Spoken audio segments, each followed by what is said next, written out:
I'd like to call this meeting to order, Spartanburg 1 Board of Trustees.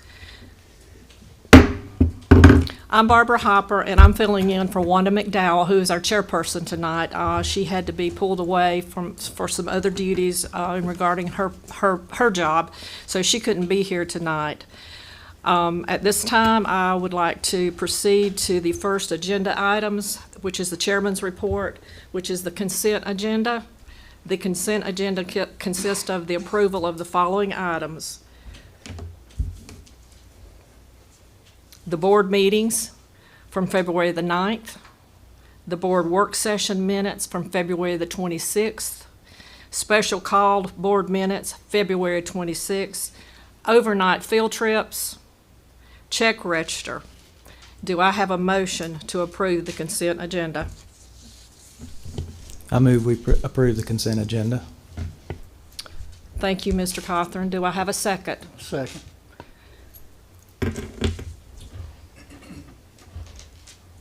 We have a motion to second. Is there any discussion? All those in favor, please signify by saying aye. Aye. All those opposed? Unanimously approved. The next item on the agenda is the superintendent's report with Dr. Mark Smith. Yes, thank you, Ms. Hopper, and welcome to our guests here at Spartanburg District 1 tonight. We're glad to have all these smiling faces. Welcome to the kids. Kids, hold on. Spring break's coming. It's coming. It's a mere 4 more weeks out. I see some principals cheering back there. Yeah, I see kids waving. That's awesome. Hey, we're going to get there. The word is the neighboring county, Greenville, has spring break next week. So, man, if only we were over there, Mr. Johnson. But we'll hold on for ours. And then after that, I believe we have maybe 5 or 6 weeks of school left. So just appreciate our children, our staff. Just thank everyone for being here tonight and joining us on live stream. So for me, we're going to start with recognition of our spelling bee winners and distinguished literacy teachers. I'm going to turn it over now to Miss Erica Center. Erica? Thank you so much, board members, Dr. Smith. Thank you for this opportunity to recognize some of our amazing students. Good evening and welcome. I'm Erica Center. I'm the Assistant Superintendent of Curriculum and Instruction, and I would like to welcome all of you here tonight as we honor and recognize our school-level spelling bee winners that represented Spartanburg School District 1 at the Regional Spelling Bee. Each year, students in grades 3 through 8 in Spartanburg School District 1 participate in the county-wide Regional Spelling Bee. Schools serving these grade levels host their own spelling bees to determine a school champion who then advances to the regional competition. This year, the Regional Spelling Bee representing Spartanburg, Cherokee, and Union counties was sponsored by the University of South Carolina Upstate on February the 21st at the USC Upstate Campus Life Center. Tonight, we are proud to recognize the outstanding students from our schools who advanced to the regional level. Their dedication, preparation, and love for learning make us incredibly proud. So students, when I call your name, if you will come to the front for your certificate. We will begin with Hudson Atkins from Campobella Grambling School. And I'm not sure if Hudson was able to make it tonight. I don't think so. We're still going to give him a round of applause. Next, we have Nova Lee Skilling from Holly Springs Motlow Elementary School.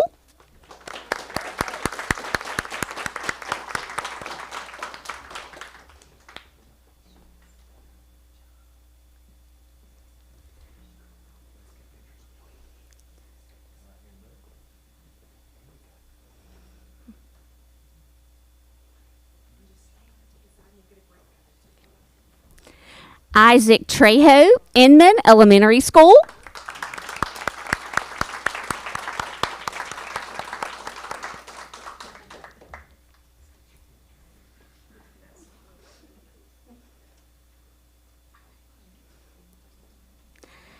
Keller Cooper, Inman Intermediate School. Congratulations.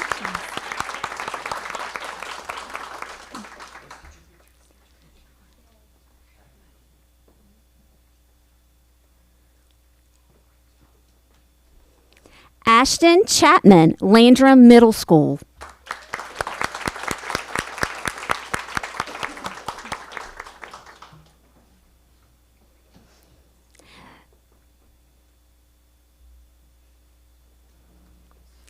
Farron Keeves, Mabry Middle School.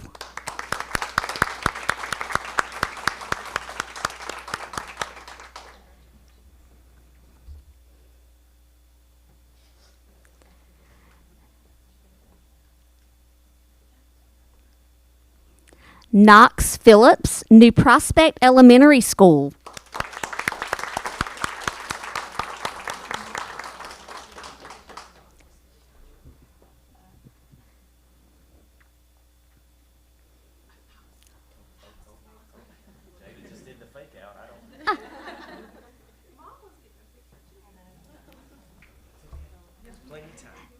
Ezra West, O.P. Earl Elementary School. And I don't think Ezra was able to make it tonight, so let's give Ezra a round of applause. And then we have Emerson Duck from Campobello Grambling School, and I do not think Emerson was able to make it tonight as well. But I will say, before we give him a round of applause, Emerson Duck was also the region champion. So let's give Emerson a round of applause.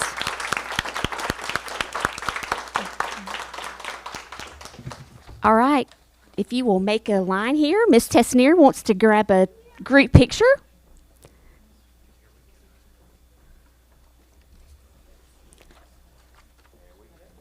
Great job. He's so cute.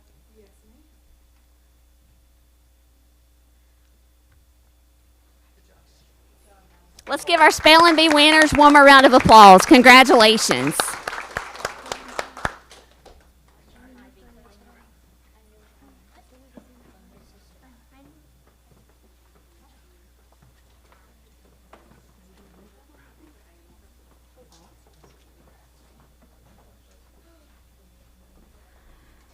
Tonight, we will also be celebrating and recognizing our secondary distinguished literacy teachers from each of our middle and high schools in Spartanburg School District 1.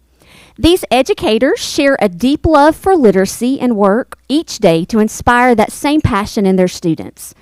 Through their dedication and innovative instruction, they help students grow as readers, writers, and critical thinkers, making a lasting impact in their classroom and school communities. Tonight, these teachers will receive a plaque and a gift located on the table outside of the boardroom as a token of our appreciation. So teachers, if you'll come forward when I call your name. First, we have Margot Bird from Campobello Grambling School.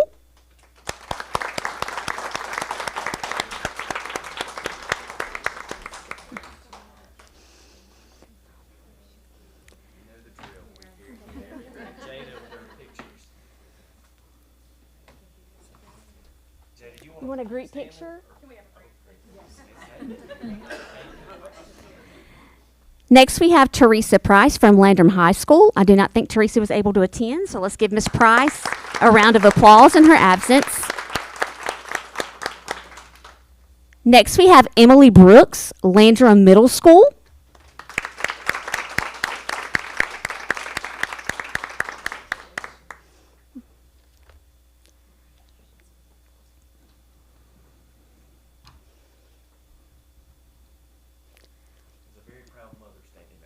Sweet, sweet, sweet, sweet. Tracy Bell, Mabry Middle School.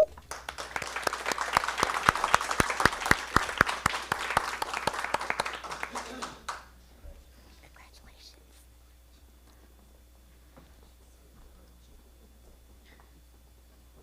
Extra, we're going to give you your glasses back. In addition to your plaque. That was for free.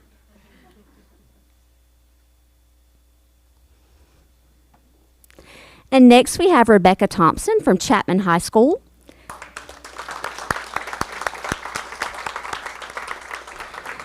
Miss Thompson was not only named Chapman High School's Distinguished Literacy Teacher, but she was also named Spartanburg District 1 Literacy Teacher of the Year.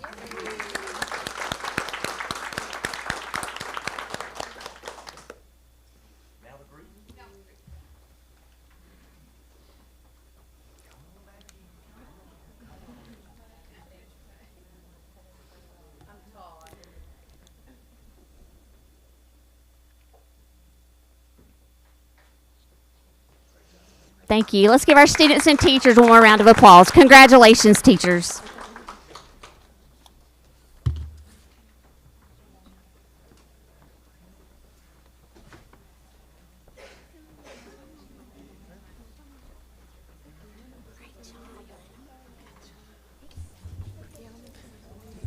Thank you, students. Thank you, teachers. We're so proud of you. This might come as a surprise, but I've personally never won a spelling competition or won a Distinguished Literacy Teacher of the Year award, so very proud of our students. At this time, we're going to do a school spotlight with Miss Brianna Wright with New Prospect Elementary School. Miss Wright? Thank you, Dr. Smith and members of the board. And yes, I do have a stuffed animal with me, but it will all make sense in a little bit. And if you've been to New Prospect, it also fits with us. Thank you, Mr. Atkins. So I'm excited to share with you tonight some of the things that are going on at New Prospect. We are super busy. March is a marathon for us. We just had our spring production of The Reluctant Dragon. We kicked off Residency Week. Barrier Island is this month, so thank you for approving that field trip for our sixth graders. So it's one of the busiest months that we have, but all we are about at New Prospect is giving opportunities for our students. Our mission is, as you can see on the screen, to educate and empower our students so they're prepared to reach their fullest potential. My goal as the principal there is that everything we do show a child an avenue to finding their passion, to finding what makes them tick, because I know personally if you can find that thing that kids latch onto, it's going to keep them in school and keep them there for the long haul. So that's what we're about at New Prospect. So I thought tonight I'd just share with you some of the goals and the things that we placed emphasis on this school year. So first of all, I'm very proud of our excellent rating that we received on our school report card this year. So that was very exciting for our faculty and staff, and just a testament to the hard work that those teachers put in every single day. And one thing that we consistently tell our teachers is that we must provide our services to our students daily. And that's whether it's intervention groups that we're meeting with daily, that's whether those students are receiving special services through our multilingual learners, just everything. If you're supposed to meet with a kid that day, that's your priority. Even this week when we have our residency schedule, it was built around our intervention schedule so that we can be sure that those students are served each day. And that's how we build our master schedule.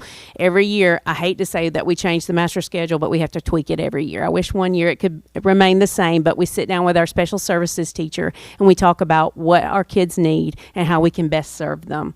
And then in our grade level meetings, we talk about those kids constantly. I'll give a shout out to Miss April Seymour, our reading coach. She's super diligent at planning those grade level meetings. And then as we are sitting down to discuss the needs of those kids, we are targeting the interventions that are specific to the needs of those children. So for example, if those students need reading comprehension, then the intervention that they're receiving matches that, so that we're making the most of our time. And then we're following up as administrators and staff through observations to make sure that, that they are conducting those interventions, which they are. It's very important to them. And then, again, coming back together in that cycle of reflecting in our grade level meetings before the next intervention cycle as far as what needs to happen now. Right now, we're in that crunch time before testing, so our groups look a little different, and some of them are even flexible. So if kids just need a little bit of a boost in informational text, they're being pulled just to kind of scoop up some of those skills. So again, maximizing every moment of time that we have. So that's one of the things that I feel like we do really well, and we continue to give time and attention to each year. And then also, one thing that I have really honed in on the past couple of years is direct instruction with explicit practice that leads to mastery. And that's my old teaching hat, that if you want kids to be able to do something, then they need to practice it routinely and daily. So an example of that would be our math facts. That's something that we hear every year. Kids don't know their math facts. Well, are we giving them enough time and attention? So I've asked my teachers to give kids time to sit down with those facts daily. We've created fact challenges that we're rewarding with our students through prizes. We just received a grant from the Calissa Glassy last week. They brought another check over for us to be able to purchase some games, because second grade has created this whole Connect 4 thing that's going on in the hallway where they're displaying those for the kids. On the teacher side of that, one thing I've asked them to do is to look at the wasted time that they're doing, that's happening in their classroom. Where can we make more time where we have the teacher in front of the students and the students actively practicing math and being engaged in that? So in conjunction with that, I asked them to create a math goal for themselves. Many of our teachers and in our lower grades especially, their SLO goal is based on reading and based on iReady, but I want us to give the same and equal attention to math because those skills are important too, and we can't wait until we get upstairs where we're departmentalized to just start that focus on math. So every teacher, whether it be number identification in K4 to adding within 5, has set goals for their class. And even we monitored those at mid-year and set new goals for those students who've already mastered those. And then we were able to provide some intervention and support for those that didn't. And then we'll look at those again in the spring. So that's one thing that we have continued to do. And I think it's, really paid off as we've honed in on that. And then intentional integration of the arts. If you know much about New Prospect, you know that we love the arts over there. You heard me mention our play that we just did, and then we've got a resident serving each grade level this year at K4 through 6th grade. But we have a partnership with Arts Now that Ms. Center has been gracious enough to continue to support for us, that we are providing some of our teachers with digital coaching. So they're meeting with art specialists because, we have our academic arts team, which are professionals, but they are able to actually meet with a professional teaching artist to have professional development about how to incorporate those art standards into the classroom, because we're continuing to grow our practice because that's important to us. Again, that's one of those things that I feel like can hook kids, stick in their minds. For my daughter, if it was music, she was going to remember it no matter what. And we've also been able to do some curriculum mapping with Arts Now this year as well. So one of their specialists came and we were able to identify some power standards in each grade level and identify ways that we can integrate different art forms, which gave our teachers some new and fresh ideas, because this is not new to us, but it's nice to add something new to your bag of tricks. And then we've done collaborative teaching with our art specialists, Mr. Garcia, Ms. Bolton, Mr. Lance. All of them have been wonderful to meet with our classroom teachers. Our schedule allows for them to have some time to go in and team teach. And I'm very proud of how they collaborate and work together, and how it's just a culture where one's not afraid to ask questions or ask for help as they're continuing to use those best practices. And then our arts teachers have also provided professional development to our teachers as well. They have had sign-ups after school for voluntary professional development, where teachers have been able to come and learn a new technique. We learned some printing from Mr. Lance, our art teacher, earlier this year. So again, just something new, and I think it engages our staff and opens the door for conversations with them. So that will continue to be a focus of New Prospect. And finally, I wanted to increase our volume of writing. Again, just like with math, if you want to become better at writing, the only way to be better is to write. So a colleague of mine suggested, she said, I think you should have the kids write letters to you. That would be something fun to do. So of course we had to put a spin on it, and Scratch, our New Prospect Wildcat puppet, was born. And so Mr. Garcia, my theater teacher, and I do a monthly little production that we push out to the kids for them to be able to watch, and I give them ideas for them to write to me about. And they have a mailbox outside my office, and he has lots of costumes. So it changes, and I think they're excited to see what he wears every month. But the kids write to me, and then I write each one of them back. And somebody said, ask me tonight, do you actually write them back? Yes, I do. Handwritten notes, and I write each of them back. And I've had parents reach out and, say, oh, my child got a note. So for me, it's helped foster connection between the students and myself, but also it's shown kids the power of writing. So I brought just a couple of examples to share with you. At the beginning of the year, it was pretty generic. And I mean, I'm not going to turn down the notes that said, I really like your hair or your dress. That was a nice pick-me-up for me. But they were pretty generic at first. And so here's an example. Dear Miss Wright, I hope you and Scratch are having a good year. I love to write. It is so much fun. I'm excited about writing. It's so much fun. Love, Maylee. So if kids are excited about writing, then we've done our job. But then as the year's gone on, we've been more specific about, creating specific topics for students to write about. And I've used Magic School to help me do that, because I'm not all that creative when I've got, just a couple of hours to come up with a skit that we can fill in. So that's been super helpful for me to just go to Magic School, put in a prompt, and even upload the skit that we've done the month before and say, now I need ideas for this. And then I've been able to translate that into a PowerPoint that teachers can put in Google Classroom or wherever on their class links for their students, so the kids can go back and refer to it. I've even been able to, in Canva, record myself reading the prompt for our younger students so they can click on it and have a refresher, and it doesn't tie up the teacher as well. And then I get these typical letters too. Dear Miss Wright, can we have more recess? Please, thank you, bye. Love, Rivers. And then I've learned some interesting things to have conversations about kids. Dear Miss Wright, do you play CD Sonic? Love, Wayne. And he drew me a lovely little picture. And then I think our kids have also learned that writing and your words have meaning and can cause action. So here's one that was written back in September, and we did take action. Dear Miss Wright, hey, I was wondering if you could get more balls on the playground because there's not as much balls on the playground as there was last school year. Thank you. Sincerely, Yaden. So I went to my PTO and said, I think we need some new playground balls. So guess what? They agreed to buy them, and the new playground balls arrived. So the kids saw that our words matter and our words can get action happening in our school. So I think it's given them a level of investment. They've asked to name our regular Wildcat mascot, so we are narrowing down those selections for them to be able to vote. So I think sometimes it's hard for little people to feel like they have an impact and influence in a school, but I think this has given them a voice. We have actually this month written some letters for you guys as well. So I'd like to pass out a few of those to you. So we've just put them in a little packet so that you can share in that. You don't have to write them back, I promise. They weren't expecting you to write them back. And I think the power of the written word. Thank you. Thank you, Mr. Gallup.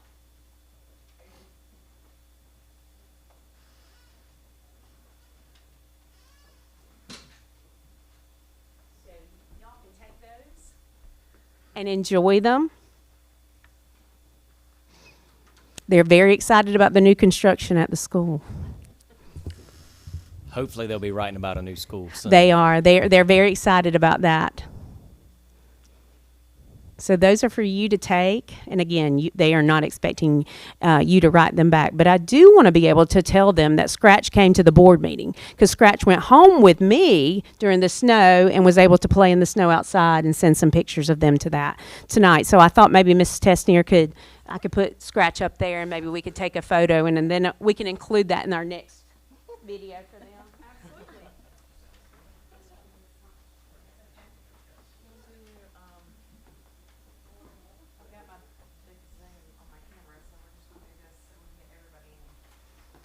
Perfect. That's what I was wanting to get everybody in. Okay. Everybody look. 1, 2, 3. All right, Scratch is in. Thank you.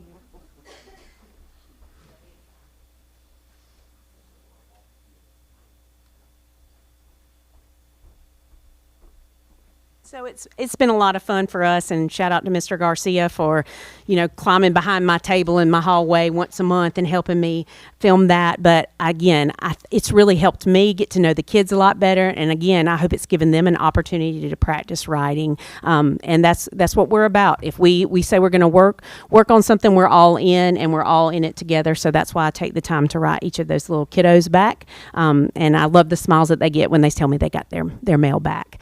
So thank you so much, and we look forward to hosting those of you who can come to see us in April for our board luncheon. So we'll hope you'll come and check out some of the amazing things we've got going on at New Prospect. Thank you. Thank you, Ms. Wright.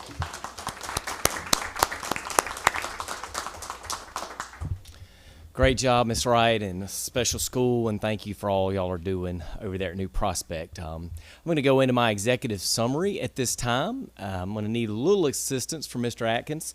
Before I go into what you have in front of you, you may have heard that there was a slight massive win last Thursday, about 3:30 down in USC in their Colonial Center, where the Landrum Lady Cardinals basketball team won a state championship, first state championship in District 1 since 2019. So go girls. Casey, you got it ready for me?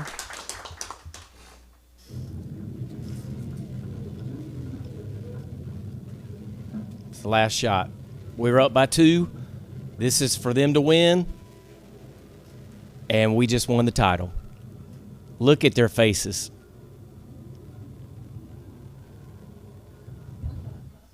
Thank you, Casey.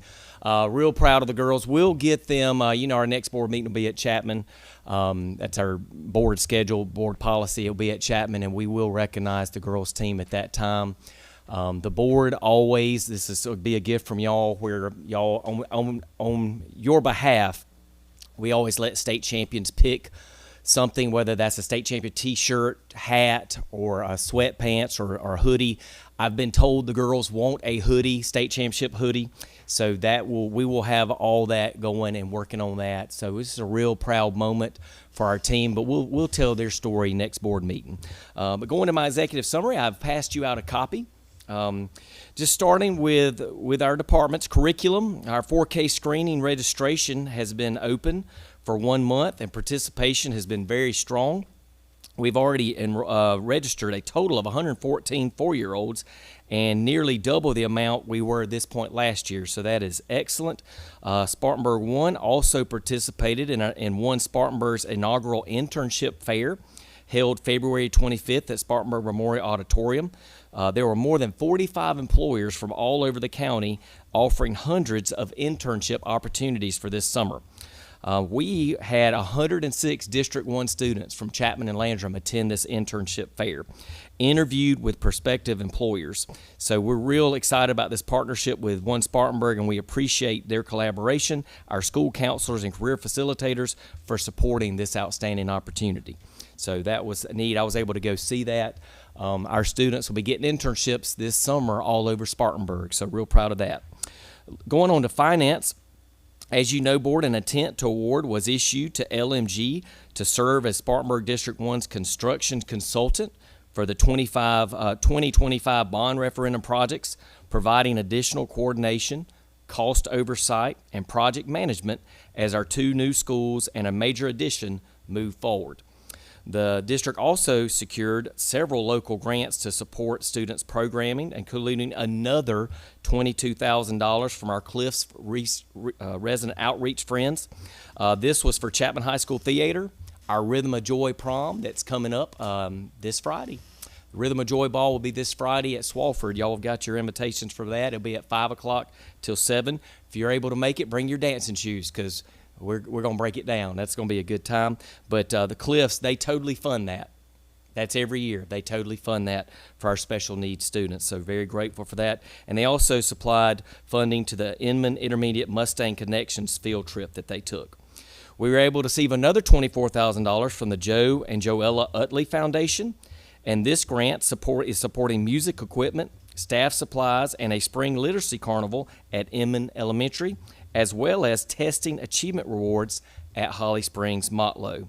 And then another $7,000 grant from Farm Bureau for the Landrum High School FFA, our Future Farmers of America program. These grants help strengthen our partnerships with our community organizations while expanding opportunities for our students across the district. So grateful for that additional funding from those in our community. On the communications, a strategic community engagement plan was developed with our principals and the curriculum instruction team to support our 4K pre-screening and our 5K registration. We are going after our 4-year-olds and 5-year-olds to get them registered.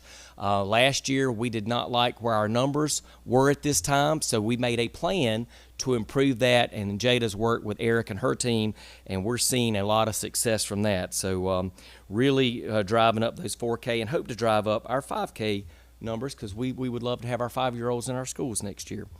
Website pages were also created for school choice, out-of-district tuition, our 4K and 5K registration to provide families with clear information about their next steps. In addition, the district survey, the teacher forum survey was sent out.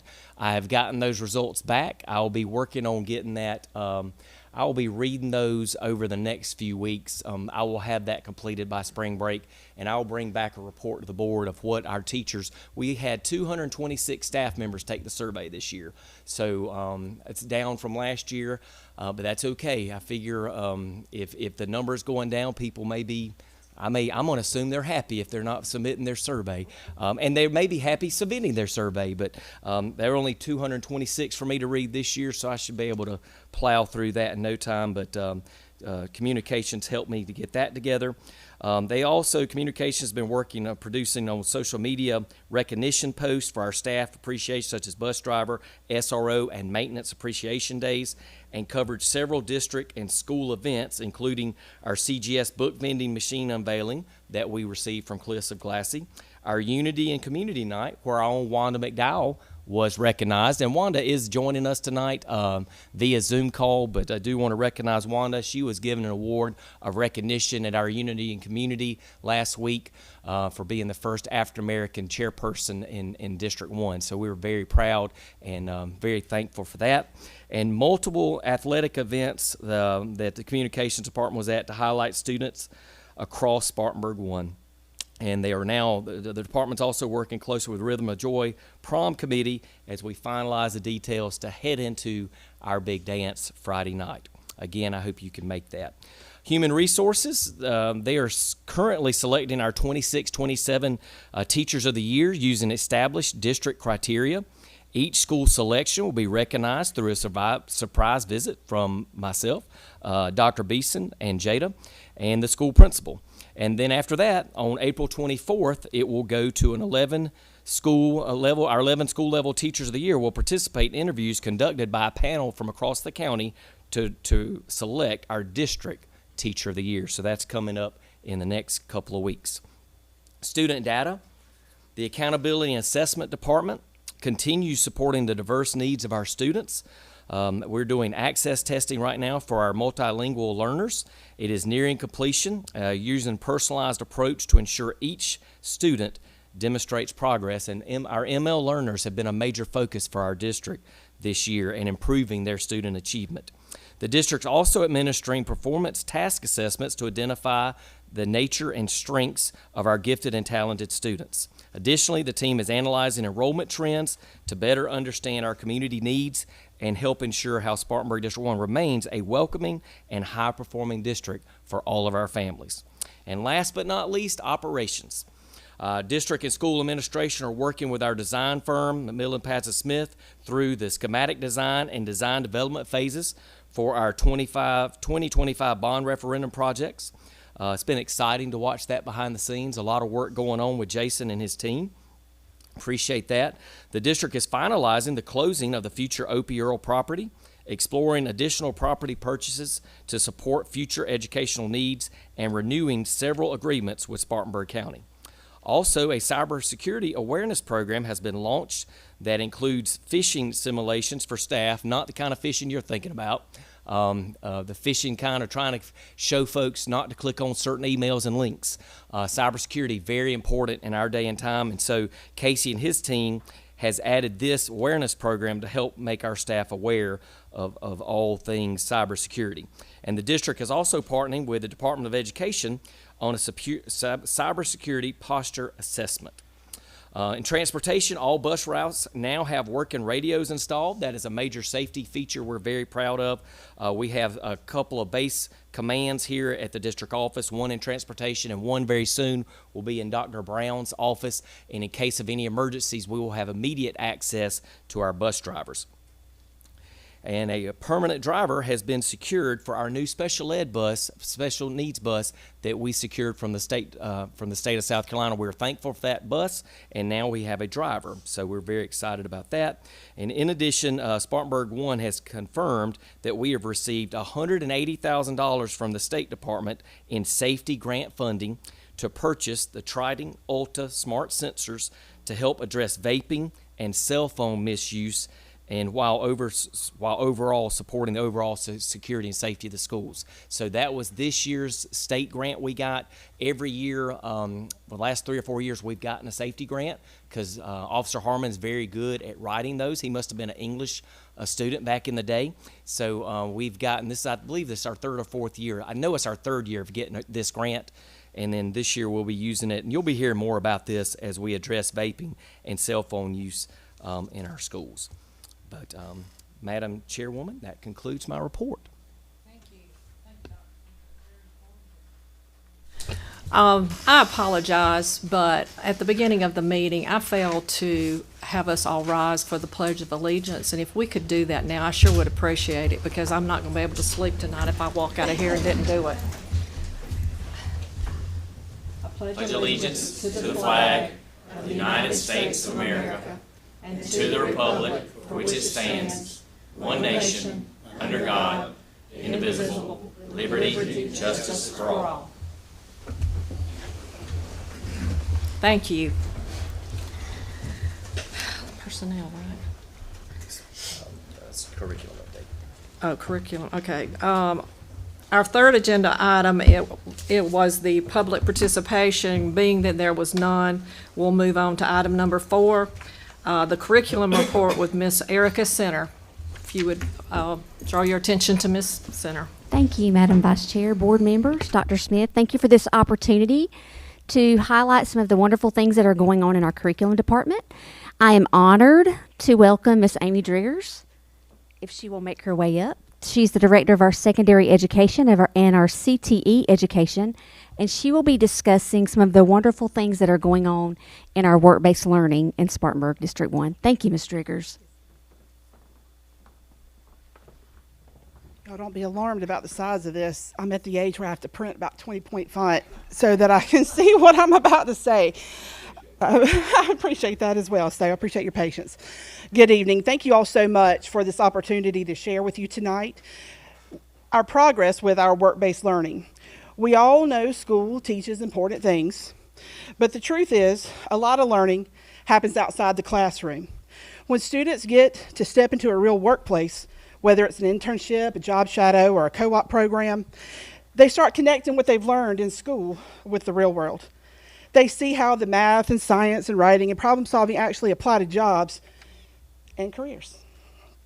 These experiences teach more than just technical skills. Students learn things like showing up on time, working with a team, handling challenges, resolving conflict, and taking responsibility for their work. These are the exact types of skills that employers look for.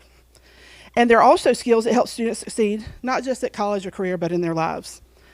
Another important benefit is helping students figure out what they want to do after high school. And high school is the perfect time to explore that. Work-based learning lets students test different careers, find out what excites them, and make smarter choices about college, training, and work. It can prevent wasted time and wasted money and help students focus on what really fits for them. To that end, I've got Ms. Tallulah Phillips here, a senior from Landrum High School, who's going to share with you some thoughts that she has as she's participating currently in an internship. Tallulah.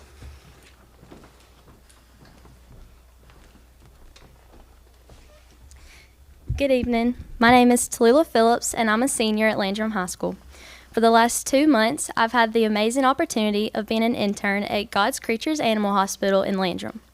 I wouldn't have this opportunity without the help of my amazing guidance counselor, Miss Lori Means. Since my very first IGP meeting as a freshman, I told her I wanted to be a veterinarian. She heard and she answered. I only have 2 classes, which are first and fourth block, so that was a bit of an inconvenience for me. I'll be attending Oklahoma State in the fall and majoring in animal science on the pre-vet track. Since animal science, nor anything related, is offered at Swofford, Miss Means and I started brainstorming. That's when she offered the idea of reaching out to a couple of local vet clinics about an internship. Dr. Jenny and all of the staff at God's Creatures have been nothing but welcoming and have taught me so much. I'm learning the ins and outs of running a business, how to work with other people, and how important being organized is.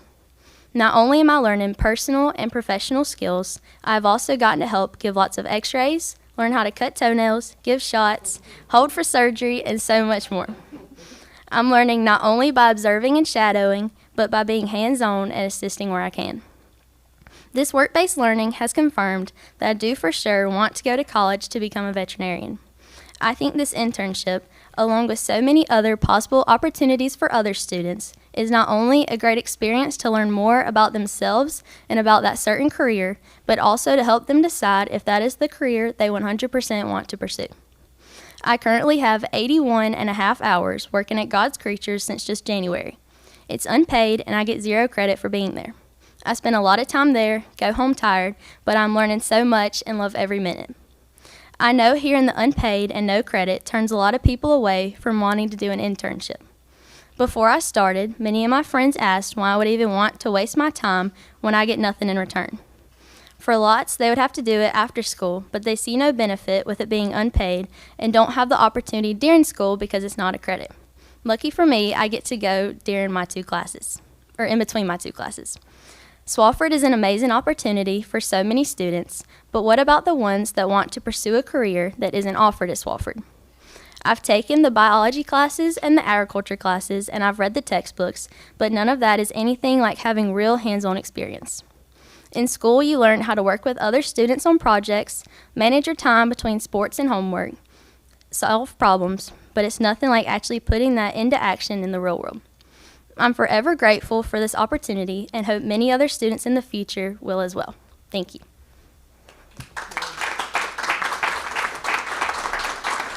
Thank you so much, Tallulah.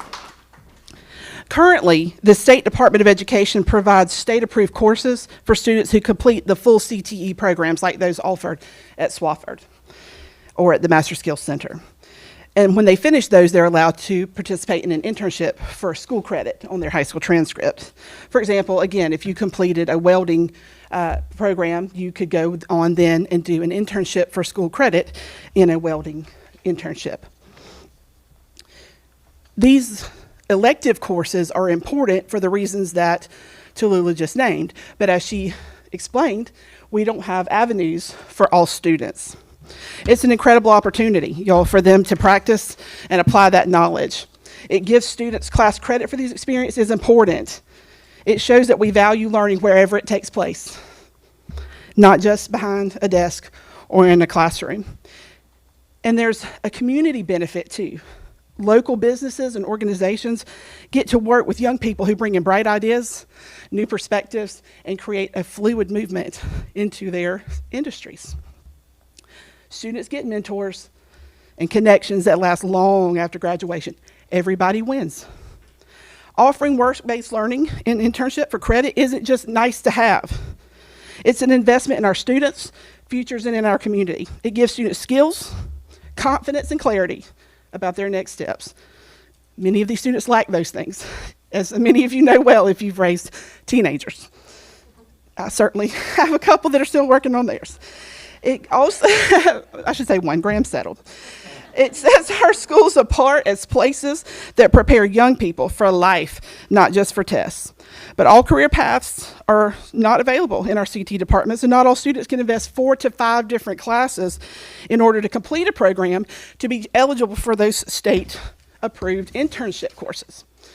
Tallulah plans to be a veterinarian. It's a program, as she mentioned, that we don't offer. She's doing this on her own time. She's not receiving any credit on her high school diploma for the work she's putting in. That brings me to my final point. The Department of Education provides another mechanism for receiving this credit, for course credit, for work-based learning and internships through a local board-approved class. That's where you come in. In the information that you have been given, you will find a bunch of drafts regarding the course that we would like to offer to our students going forward. It's going to be called the Community Internships course, and it's going to be submitted for your consideration in next month's board meeting.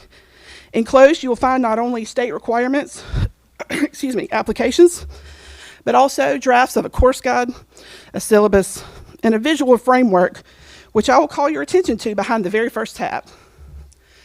In the image that we've created, you will notice high school. So again, this is behind the very first tab. You'll see a visual image, and it says the bridge across the top. You'll see high school on the right. That's where we are on one side. And you'll see college and career workplaces, on the other. That's where we're headed. You might get across by climbing across those rocks. If you don't fall, you might drift down that river and get out somewhere downstream, or not. You may float across on a hot air balloon, landing gracefully on target, or, like some of those others, you may drift away, getting further and further off course from your goals. But there's also a bridge there. And that's the connection between what our students are now and what they will be. Work-based learning provides a structure to allow students to apply their learning in concrete and meaningful ways as they transition from the classroom to the real world. And they do it with the continued guidance of their parents, their guardians, their teachers, their administrators, their counselors, all right there with them while they learn.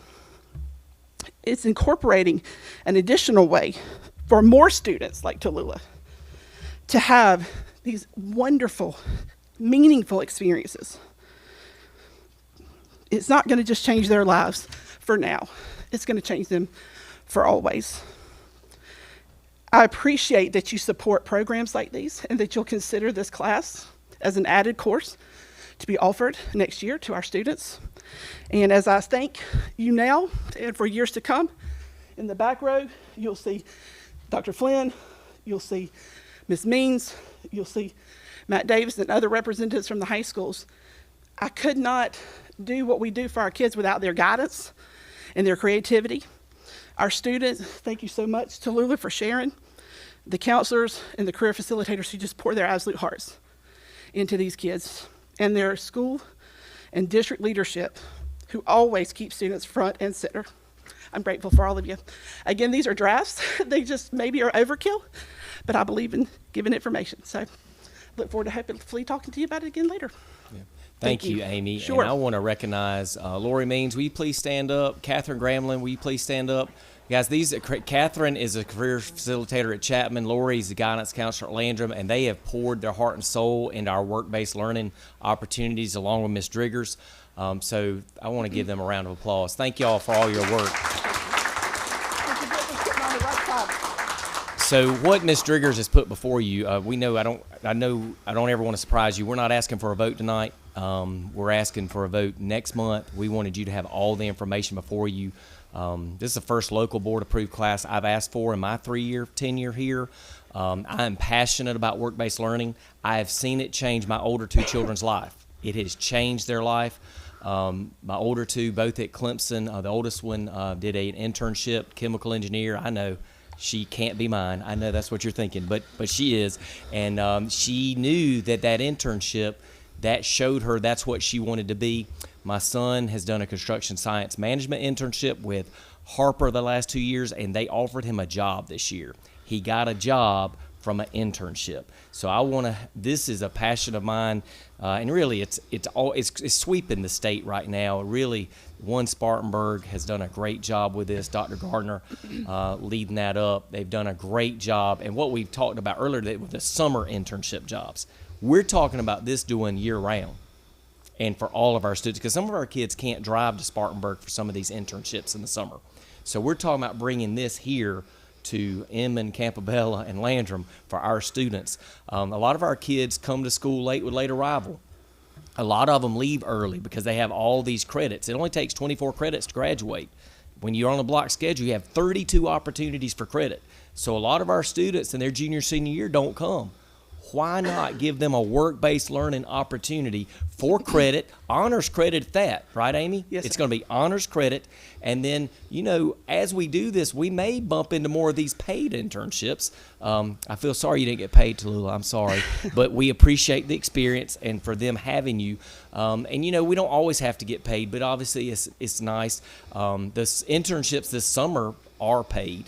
But this is something that we're asking the board for so that we can offer it to more students. Because like Amy said, if we're dependent on having to go to Swofford, that's not going to work for a lot of our students. And the state has strict guidelines how to do it, but they've given us this open door to have a local board approved class that y'all can wave the magic wand and let our kids have access to this program. Does anybody have any questions for Ms. Driggers or anybody in her team about work-based learning and this course that we're asking for approval next month?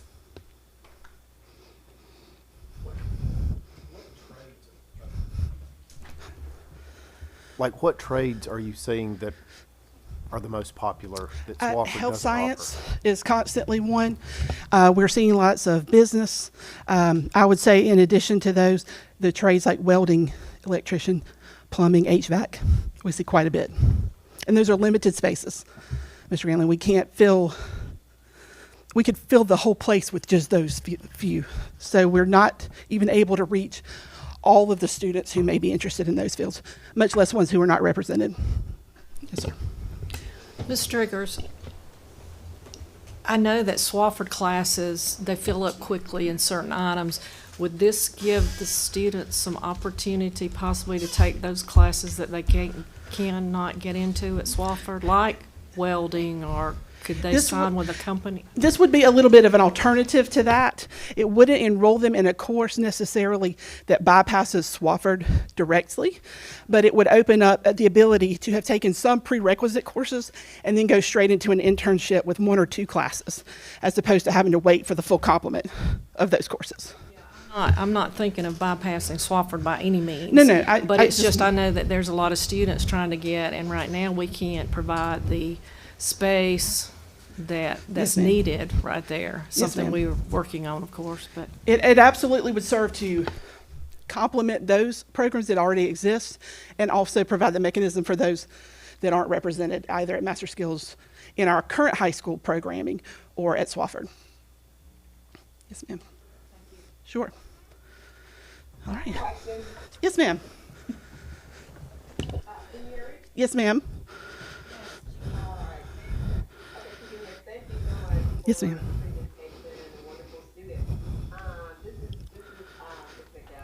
Yes, ma'am. And maybe it's in the packet, but can you provide us with any other work-based models in the state that we may take a look at? Yes, ma'am. There are some others that we will use that we actually have modeled this one around the current standard, which is the work-based learning model that is used for the kids who do complete that full complement.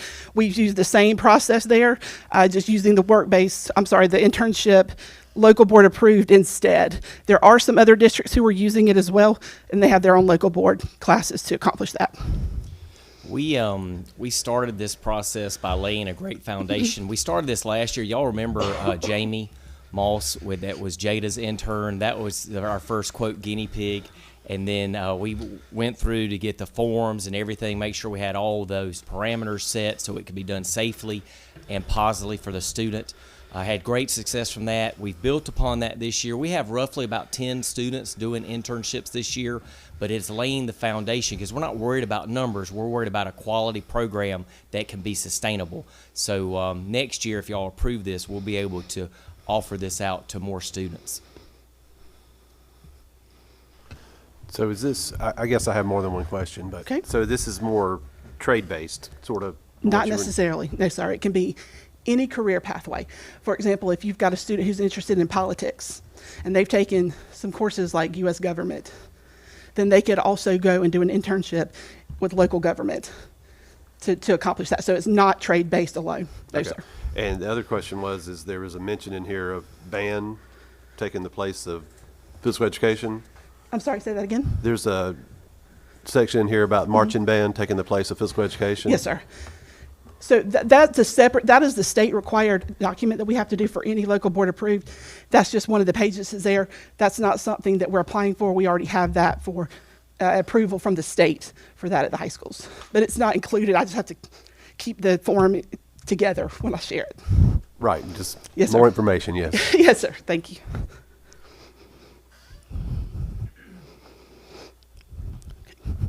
All right. So, excuse me. Yes, one sir. more. So there's no limit to this. This depends on interest and the opportunities that are available. Yes, sir. So, should it be approved, then we would work on a policy for how are students vetted, how are they placed in. We have some information there. Again, these are drafts. We welcome feedback if you find something that you want clarity on, and then also availability of internships from the community partners. Yes, sir. Any more questions, any discussion? Thank you, Ms. All Striggers. right, sure. Thank y'all so much. Appreciate it.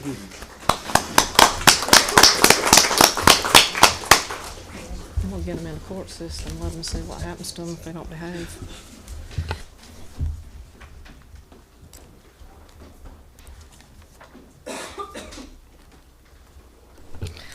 Okay, next is our personnel report with Dr. Trish Beeson.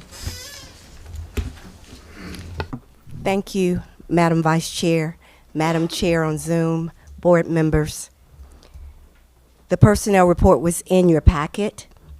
At this time, I would ask that you approve the retirements effective at the end of the 2025-2026 school year, and you will notice that 2 of these will become the working retired in 2026-2027.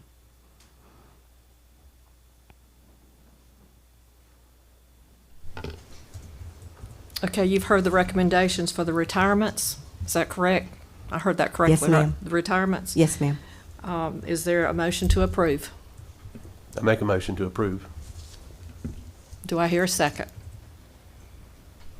Second. Second. Is there any discussion? All those in favor say aye. Unanimously approved. Thank you. At this time, I would ask that you approve the resignations that are effective at the end of the 2025-2026 school year, which was also in your board packet. Is there a motion to approve the resignations? Madam Vice President, I make a motion that we approve the resignations effective the end of the 25-26 school year as indicated in our board packet. Is there a second? I'll second. Is there any discussion? All those approving the resignations, please say aye. Aye. Unanimously approved. Thank you. I would ask that you approve the position location changes that will go into effect for the 2026-2027 school year. That was also in your board packet. We have a recommendation from administration to approve transfers from the 26-27 school year. Do I have a motion to approve? Madam Vice Chair, I approve that we accept the position location changes at the end of the 2025-26 school year as presented in our board packet. Thank you, Ms. McDowell. Is there a second?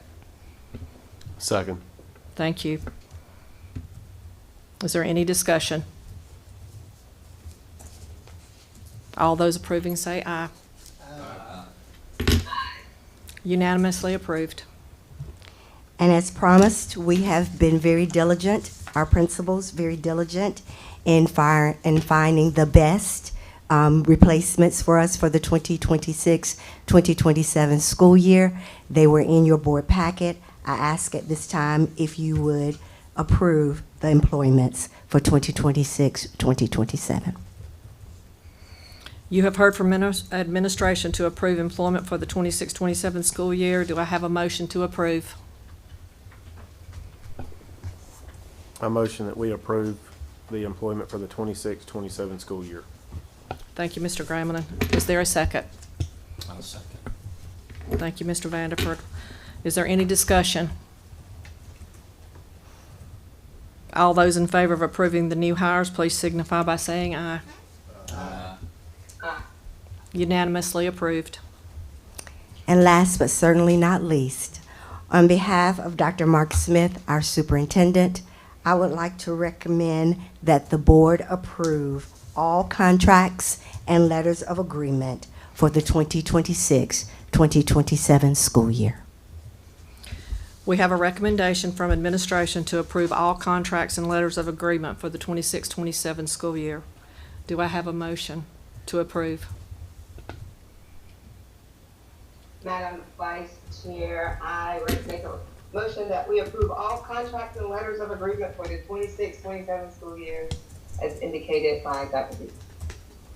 Thank you, Ms. McDowell. Is there a second? I'll second. Thank you, Mr. Cothran. Is there any discussion? All those in favor of approving the contracts and letters of agreement for the 26-27 school year, please signify by saying aye. Aye. Unanimously approved. Thank you very much.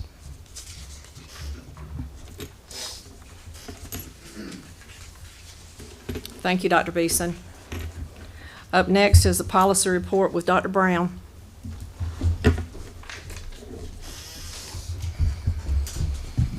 Good evening, Madam Vice Chair, Dr. Smith, board members. Going to draw your attention with our policy report to that first section on the agenda. We're specifically talking about the second readings coming off of our February board meeting.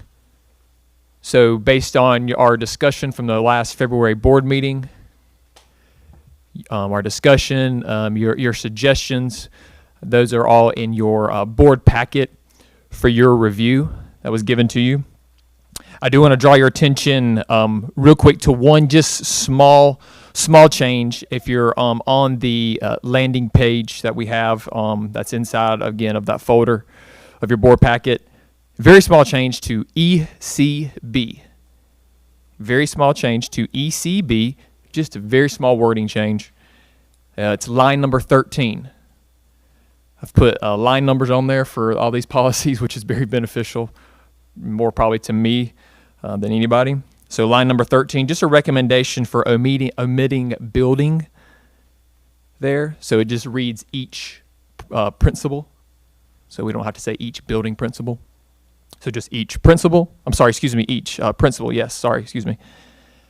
That's the only revisement there.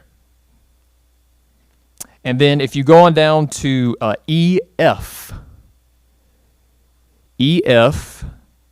line number 10, just a recommendation for a little revisement there to read on that first bullet point, to maintain and improve the overall health and well-being of students by providing adequate meals. And again, that's reflected will be reflected in your, not necessarily in your board packet, but just on the feedback that we've gotten since the discussion in February. Just those two grammatical items there. Doesn't change the substance of the policy whatsoever, just kind of a different phrasing. So is there any discussion in terms of second readings for these policies that are on your board agenda listed for second reading? No discussion? Okay, thank you, Dr. Brown. Is there a motion to approve the second half of Section E policies for second reading as presented? I'll make the motion to. Do I have a second? A second. Thank you. All those in favor of approving the second half of Section E for a second and final reading, please signify by saying aye. Unanimously approved. Thank you, Madam Vice Chair. The second portion, at least on the agenda, are these first readings. And of course, these first readings for these policies, as we discussed in our most recent board work session, which I greatly appreciate your feedback that you've given us throughout that process as it applies to the acceptable use of technology and the acceptable use of artificial intelligence. Of course, we talked in depth about that at our February work session. So I've presented these to you in draft form, of course, just for a first reading. So if there's any other related discussion in regards to these specific policies or their subsequent administrative rule, I'm happy to take any type of discussion or feedback just for a first reading tonight. Any discussion? Thank you, Dr. Brown. These, I lost my place. We'll need, do we need to make a motion on the first reading? We don't do on first No, reading. ma'am. Okay, okay. Just information. It's just information only. Yes, Okay, ma'am. thank you.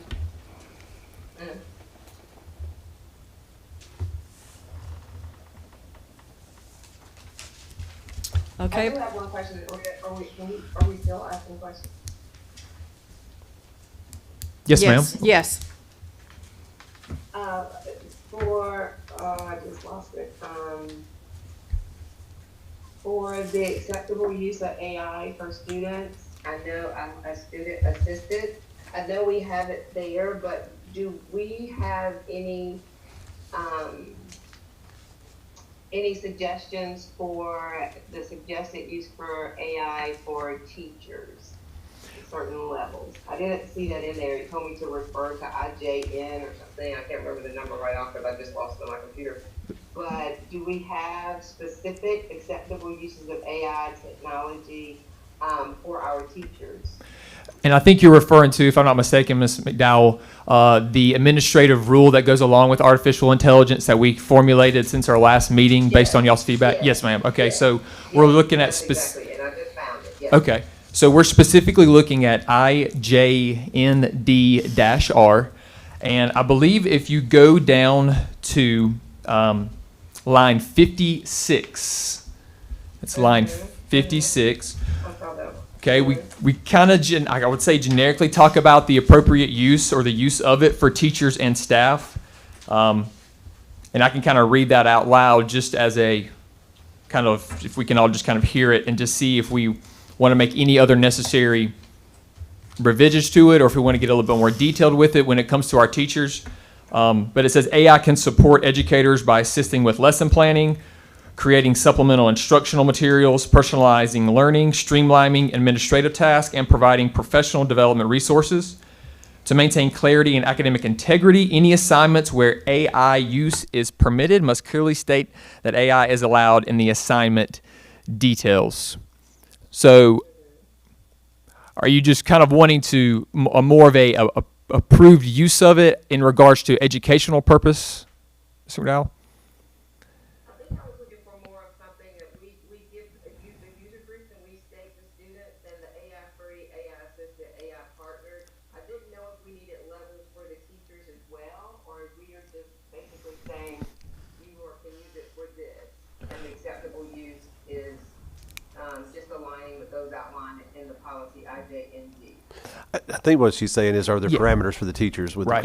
as it relates to use of AI? Correct. I think it might be beneficial. Again, can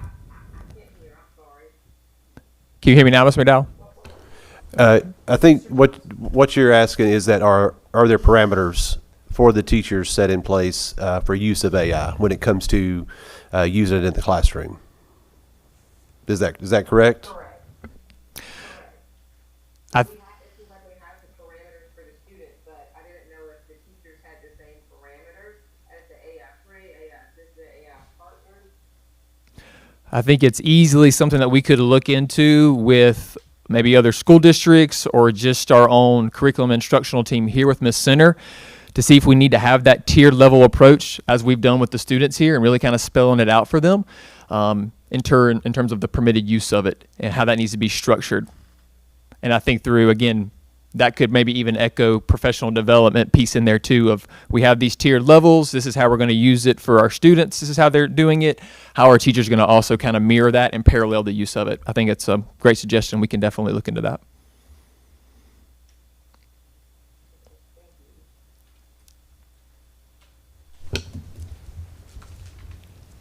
Is there any additional discussion? Mr. Johnson, you look like you want to say something. Spill it. I think. I have another question. Oh, you go ahead. You go ahead. Ms. McDowell, go ahead. My other question was, the use of AI is going to be administered through the principals, or is it going to fall in the curriculum to kind of coordinate all activities and serve as the point person for the district? Or will there be a committee? Yeah, so if there's one piece in there, especially in the administrative rule, especially since your kind of feedback on that, Mr. McDowell, in terms of an advisory committee, and if you remember that timeline that I kind of presented, especially during our work session, that we would kind of have that advisory committee kind of kick in and get implemented after we've done the pilot for a little while, at least for the first semester of school next year. So I think that's definitely in there. But that's definitely no doubt something that we can kind of look at for sure.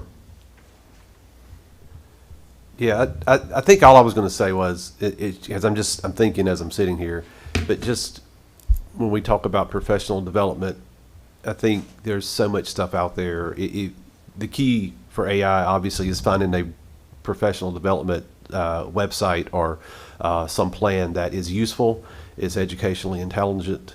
It can be a top-down, getting pushed down through professional development for educators.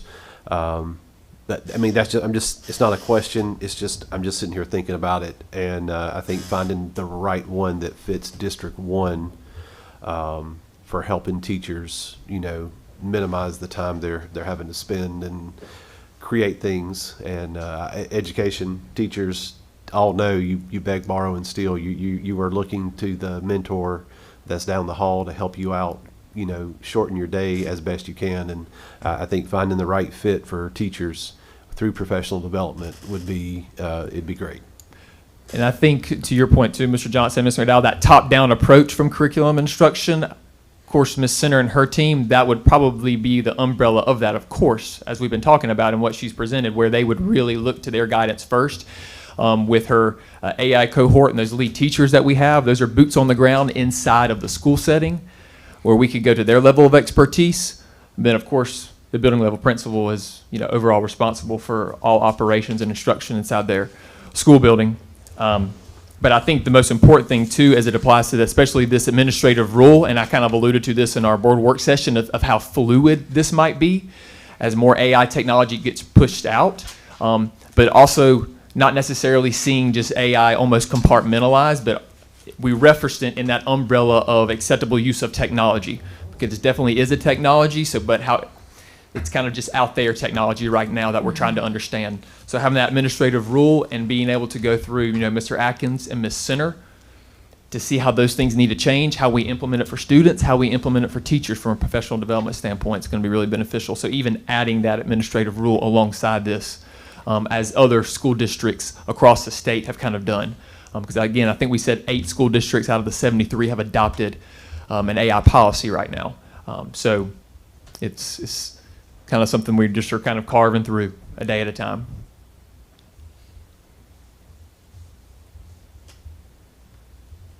Anything else, Ms. McDowell? I'm good. I'm Vice Chair for me. Thank you. You're welcome. Is there any other discussion? I got a question. If a teacher seen a better way to teach something and it's outside the parameters of what's in the policy, how would they change that? Would they go to the superintendent and get his permission, or would the policy have to be changed? Talk about best practices and in regards to, well, I guess I'll say this and try to answer your question, Mr. Skinner. You know, we see the classroom teacher as the professional. They have the knowledge. You know, they went through the schooling, they went through the education. You know, we rely heavily on the teacher, and that's who we rely on in the classroom, because they're the ones that are primarily facilitating the instruction.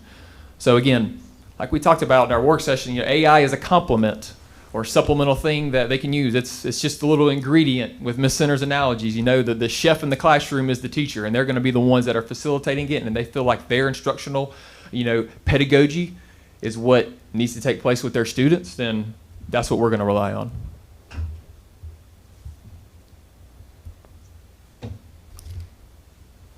Any other discussion?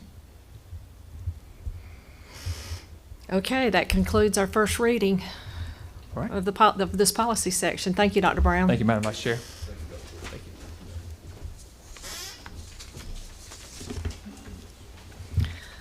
Okay, up next is the bond resolution with Miss Lacey Brady. Thank you, Madam Vice Chair, Board of Trustees. I'm going to hand out a quick little sheet to give some information, and I'll go over real fast.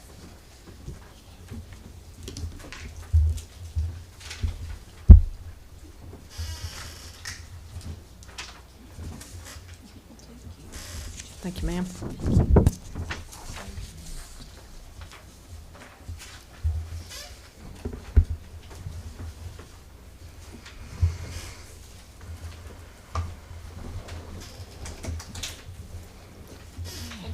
So this evening, this is for information only. In April, administration or I will be coming to you to bring to you 2 bond resolutions, and I kind of want to just kind of go over what they were.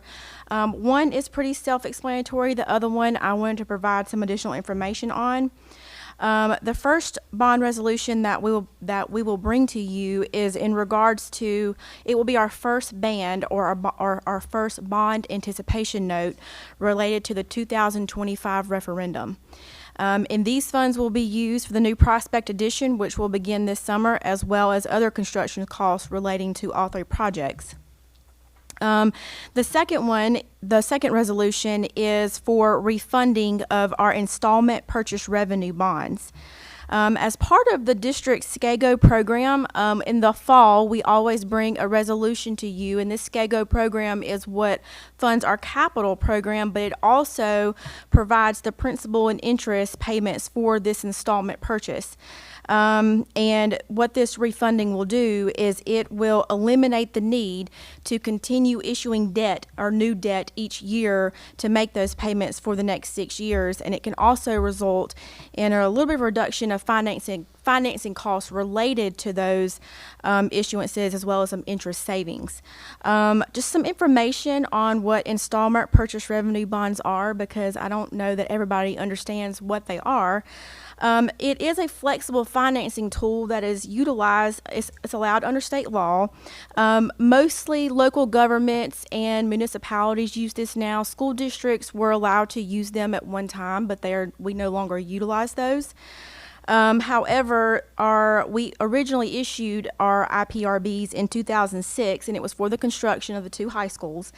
And the obligation and the debt are part of our SCAGO Education Facilities Corporation, which is a blended component unit with Spartanburg District 1. It's a nonprofit that was created for these IPRBs, and it will sunset when these IPRBs are gone.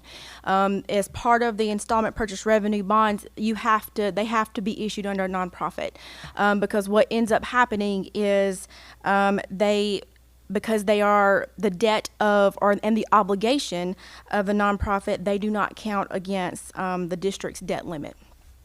So again, once we refund these, they will sunset, and our SCAGO education facilities will also sunset. Just as another point of note, there is a new Senate bill which is going to reclassify these as a type of debt that will count against those debt limits. So even if we did not refund this, there's legislation that would require us to include these as part of our debt limitation. Are there any questions? Because I know we have some new board members. I don't know if you have any questions related to our SCAGO facilities or that nonprofit. You might want to mention the premium, how the premium's used when sometimes we get that premium back. You mentioned it. Oh, sure. Yeah. So usually when we issue bonds, we do issue them for the most part at a premium. A lot of times the revenue is not significant. It kind of depends on the type of bond that we're issuing. But essentially what happens in our capital program when we issue these bonds at a premium, it does bring in a little bit additional revenue that we can spend on on our construction projects, after we of course pay our fees and pay off our debt. So does that help? Yes, I consider it, we're making a little money. We are making a little money, absolutely. So again, this is just information tonight. We'll bring these before the board for approval at the April 20th, 2026 board meeting. Any questions? Thank you, Ms. Brady, for that update. We're going into executive session. Okay, our next item of business is to enter into executive session. Do we have a motion to enter into executive session for discussion of proposed land acquisition? I'll make the motion, we enter into executive session. Do I have a second? I'll second. Thank you, Mr. Cawthorn and Mr. Vanderford. Is there any discussion? Okay, if you will, all those in favor, please say by saying aye. Aye. Unanimously approved.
I make a motion to come out of executive session.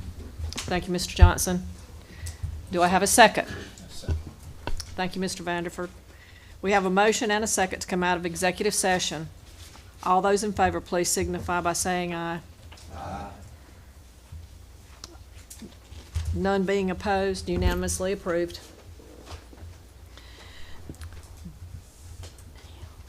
Do we have a motion that no action was taken while in executive session? Madam Vice Chair, I make a motion that no action was taken. Do we have, do it? Thank you, Mr. Green. We have a motion and a second that no action was taken during executive session. All those opposed? None, unanimously approved. Say aye. Aye. I'm sorry. Unanimously approved. Do we have a motion to adjourn? I make a motion to adjourn. Do we have a second? Second. All those signify by saying aye. Unanimously approved. We are adjourned.